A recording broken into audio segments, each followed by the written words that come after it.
Rape और हत्या की घटना से पूरे देश के डॉक्टर गुस्से में हैं। कानपुर के जेएसवीएम मेडिकल कॉलेज में डॉक्टर्स ने इमरजेंसी के लिए प्रदर्शन किया। डॉक्टर्स ने कोलकाता मेडिकल कॉलेज में वारदात के सबूत से छेड़छाड़ की घटना पर भी हैरानी जताई। डॉक्टर्स ने कहा कि जब तक इंसाफ नहीं मिलेगा तब तक उनका संघर्ष ऐसे ही जारी रहेगा।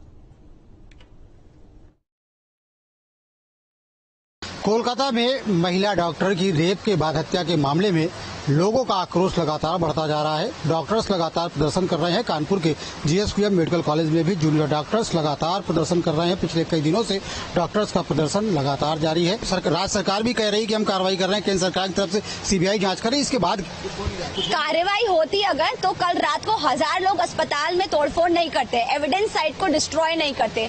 हम लोग ने कभी भी आगे नहीं आया। हमने मरीजों की सेवा करती रही। आपको पता है कानपुर में किसी भी तरीके की सेवा में रुकाव नहीं हुआ था। हम लोग लगातार मरीजों की सेवा कर रहे थे। भले हमारी बहन जितना भी बुरा हुआ हो, हमें खेद है कि हमने ऐसा किया, क्योंकि कल रात को 1000 लोगों ने अस्पताल में घुसकर तोड़फोड़ करी है। जो डॉक्टर्स कर रहे थे उनको पूरे एविडेंस साइट को डिस्ट्रॉय करा है। डॉक्टर्स के अगेंस्ट डॉक्टर के ऊपर लाठीचार्ज हो गया, पर जो 1000 लोग तोड़फोड़ करके चले गए उनमें से किसी एक जने पर लाठीचार्ज नहीं हुआ।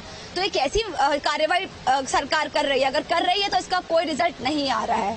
क्या लगता है आपको क्यों ये सब हुआ? वहाँ पर जाकर के लोगों ने तोड़फोड़ कर दी। क्या सबूत को नष्ट करना चाहते थे? क्या वजह लगती है? देखिए, अगर कोई अचानक से जाके तोड़फोड़ करता है तो इसका तो यही सीधा मतलब है कि वहाँ सबूत नष्ट किया जा रहा है। और वहाँ पे मतलब कोई भी जो लोकल पुलिस थी उसने भी वहाँ पे कुछ नहीं किया। इससे पता चल रहा है कि इसके पीछे बहुत बड़े लोगों का हाथ है। जो शुरुआती जांच हुई है वो पूरी तरीके से नहीं हुई है। उसके बावजूद भी जो एविडेंस को तोड़ने की कोशिश करी है कल रात को, वो बहुत ही गलत हुआ है। जो मूलभूत सुविधाएं देनी चाहिए, जो एक सुरक्षा जो एक आम नागरिक को रहनी चाहिए, वो भी उस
हत्यारों को फांसी दो, हत्यारों को फांसी दो, रेपिस्टों को फांसी दो, रेपिस्टों को फांसी दो, हत्यारों को फांसी दो, हत्यारों को फांसी दो, हत्यारों को फांसी दो।